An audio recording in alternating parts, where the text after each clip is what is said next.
নমস্কার বন্ধুরা, প্রত্যেক দিনের মতো আজকেও আপনাদের সামনে একটি নতুন ভিডিও নিয়ে আসলাম। আজকের ভিডিওতে আমি বলবো এই বিফিল্যাক স্যাচেট নিয়ে। এই স্যাচেটটি কিভাবে ব্যবহার করবেন, এর কি ডোজ আছে, এই মেডিসিনটির কোনো বিকল্প মেডিসিন আছে কি না, এটি কোন কোম্পানি তৈরি করে, এর কত দাম পড়েছে, সব শেষে জেনে নেব এই মেডিসিনটির কিছু পার্শ্ব প্রতিক্রিয়া। তার আগে বলি, এই চ্যানেলে প্রতিদিন মেডিসিন সম্বন্ধীয় তথ্য পাওয়ার জন্য চ্যানেলটি সাবস্ক্রাইব করে রাখবেন।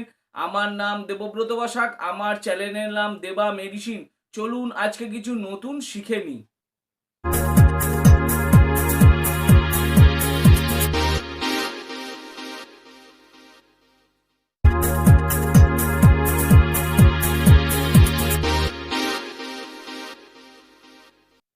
তো ফ্রেন্ড, যে মেডিসিনটা বলছিলাম সেটি হচ্ছে বিফিল্যাক স্যাচেট। এটি 0.5 মিলিগ্রামের স্যাচেট। এর মধ্যে এক একটা চেনে তিনটে করে স্যাচেট থাকে। এই একটা স্যাচেটের দাম করেছে 15 টাকা। এটি যে কোনো মেডিসিন দোকানে গেলে আপনি পেয়ে যাবেন। এটি tablet India private limited company তৈরি করে থাকে। এর মধ্যে যে উপাদানগুলো দেওয়া আছে সেটা দেওয়া আছে স্ট্রেপ্টোকেকাস দেওয়া আছে 30 মিলিয়ন, এবং ক্লোস্ট্রিডিয়াম দেওয়া আছে 2 মিলিয়ন, ব্যাসিলাস বুতেরিকাম দেওয়া আছে 1 মিলিয়ন, এবং ল্যাকটিক অ্যান্ড ব্যাসিলাস দেওয়া আছে 50 মিলিয়ন। এই কটা উপাদান দিয়ে এই মেডিসিনটি তৈরি করা হয়েছে। এই বিফিল্যাক্স স্যাচেট একটি ব্যাকটেরিয়া ইনফেকশনের ক্ষেত্রে ব্যবহার করা হয়। এটা বাচ্চাদের ক্ষেত্রে ব্যবহার করা হয়। আমাদের শরীরে দুটো ব্যাকটেরিয়া থাকে, একটা হলো ভালো এবং আরেকটি হলো খারাপ ব্যাকটেরিয়া।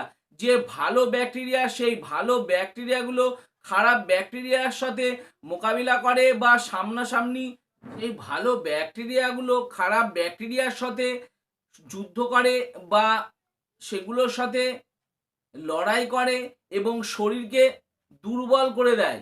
এবং যখন আর পারে না তখন শরীরকে দুর্বল করে দেয় এবং প্রতিরোধ ক্ষমতা কমে যায়। সেই প্রতিরোধ ক্ষমতা বাড়ানোর জন্য তখন ডাক্তারবাবুরা এই বিফিল্যাক স্যাচেট প্রেসক্রাইব করে থাকেন এবং পেশেন্টের খুব ভালো হয় এবং পেশেন্ট খুব তাড়াতাড়ি সুস্থ হয়ে যায়। অনেক সময় দেখা গেছে যে শরীরে প্রচুর পরিমাণে অ্যান্টিবায়োটিক্স যাওয়ার ফলে সেই অ্যান্টিবায়োটিকের কারণে শরীরে বা পেটের মধ্যে ডায়রিয়া, পাতলা পায়খানা শুরু হয়ে যায়, বমি বমি ভাব শুরু হয়। তখন সেটা ঠিক করার জন্য ডাক্তারবাবুরা এই বিফিল্যাক স্যাচেট প্রেসক্রাইব করে থাকেন। এই স্যাচেটটি পেটের সংক্রমণ, বদহজমের সমস্যা, গ্যাস্ট্রোএন্টারাইটিস, কোলাইটিস রোগীদের চিকিৎসার ক্ষেত্রে ব্যবহার করা হয়ে থাকে। যে কোনো ধরনের অ্যান্টিবায়োটিকের কারণে যদি পেটের সমস্যা দেখা দেয়, সেটা ঠিক করার জন্য ডাক্তারবাবুরা এই বিফিল্যাক স্যাচেট প্রেসক্রাইব করে থাকেন। বাচ্চাদের পেটের যে ইনফেকশনের ক্ষেত্রে এই স্যাচেটটি ব্যবহার করা হয়ে থাকে। কোনো বাচ্চা যদি গরুর দুধ খেয়ে অ্যালার্জি বা বমি ভাব হয় বা পাতলা পায়খানা শুরু হয়ে যায়, তখনও ডাক্তারবাবুরা এই স্যাচেটটি প্রেসক্রাইব করে থাকেন এবং বাচ্চাটি খুব তাড়াতাড়ি সুস্থ হয়ে যায়। এছাড়া 1 বছর থেকে 6 বছর বাচ্চাদের যদি লাংস ইনফেকশন হয়, তখনও সেই লাংস ইনফেকশনের ক্ষেত্রে এই স্যাচেটটি ব্যবহার করা হয়ে থাকে। যদি কোনো বাচ্চা ট্র্যাভেল বা বেড়াতে যাওয়ার জন্য গেছে, বেড়াতে বা ঘুরতে গেছে কোথাও, সেখানে গিয়ে পাতলা পায়খানা শুরু হয়েছে, তখনও সেই স্যাচেটটি ব্যবহার করা হয়ে থাকে। এই স্যাচেটটি খুব ভালো একটি মেডিসিন। এটি শুধুমাত্র বাচ্চাদের ক্ষেত্রে ব্যবহার করা হয়ে থাকে। আমি যেসব ব্যবহারগুলো বললাম, হতে পারে সেগুলো ছাড়াও হয়তো ডাক্তারবাবুদের এক্সপেরিমেন্টস থেকে আরও অন্য কোনো রোগের ক্ষেত্রে হয়তো ব্যবহার করে থাকেন। এবার জেনে নেব এই মেডিসিনটির ডোজ বা খাবার নিয়ম। এই স্যাচেটটি যেহেতু শুধুমাত্র বাচ্চাদের ক্ষেত্রে ব্যবহার করা হয়, সেই জন্য বাচ্চার ওজন এবং বয়স অনুপাতে ডাক্তারবাবুরা প্রেসক্রাইব করে থাকেন। এই স্যাচেটটি 0.5 গ্রাম একটি স্যাচেটের মধ্যে থাকে। সেই জন্য সকালে 1 প্যাকেট এবং রাত্রে 1 প্যাকেট খাওয়ার জন্য প্রেসক্রাইব করে থাকেন। কিছু কিছু পেশেন্টের ক্ষেত্রে দেখা গেছে তাদের সকালে 1 প্যাকেট, দুপুরে 1 প্যাকেট এবং রাত্রে 1 প্যাকেট খাবার জন্য প্রেসক্রাইব করেছে। সেটা পেশেন্টের কন্ডিশনের ওপর নির্ভর করে ডাক্তারবাবুরা প্রেসক্রাইব করে থাকেন। এই স্যাচেটটির সঙ্গে 15 থেকে 10 ml, 15 থেকে 10 ml থেকে 15 ml জল বা দুধের সাথে বা জুসের সাথে মিশিয়ে খাবার পর ডাক্তারবাবুরা প্রেসক্রাইব করে থাকেন। এই স্যাচেটটি 5 থেকে 7 দিন খাওয়ার জন্য ডাক্তারবাবুরা প্রেসক্রাইব করে থাকেন। ডাক্তারবাবু আপনাকে যতদিন ব্যবহার করার জন্য বলেছেন ততদিনই ব্যবহার করবেন, তার বেশি ব্যবহার করবেন না।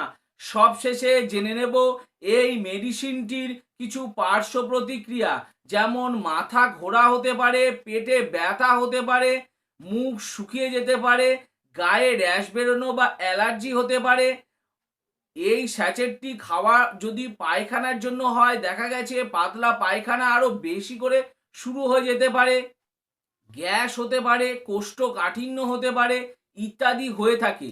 আমি যেসব পার্শ্ব প্রতিক্রিয়াগুলো বললাম হতে পারে, সেগুলো ছাড়াও যদি আরো অন্য কোনো সমস্যা দেখা দিয়ে থাকে তাহলে আমি বলবো অবশ্যই মেডিসিনটি বন্ধ করে দেবেন এবং সঙ্গে সঙ্গে ডাক্তারবাবুর পরামর্শ নেবেন। সো ফ্রেন্ড, আজকে ভালো করে আপনাদের এই বিফিল্যাক্স স্যাচেট নিয়ে ইনফরমেশন দিয়ে দিলাম। যদি আরো কোনো সমস্যা থাকে তাহলে অবশ্যই নিচে কমেন্ট করে জানাবেন, আমি তার উত্তর দেওয়ার চেষ্টা করব।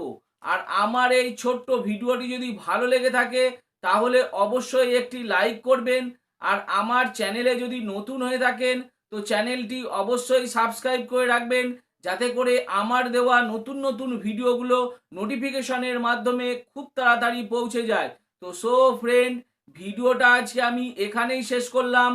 ভালো থাকবেন, সুস্থ থাকবেন, দেখা হচ্ছে পরের ভিডিওতে।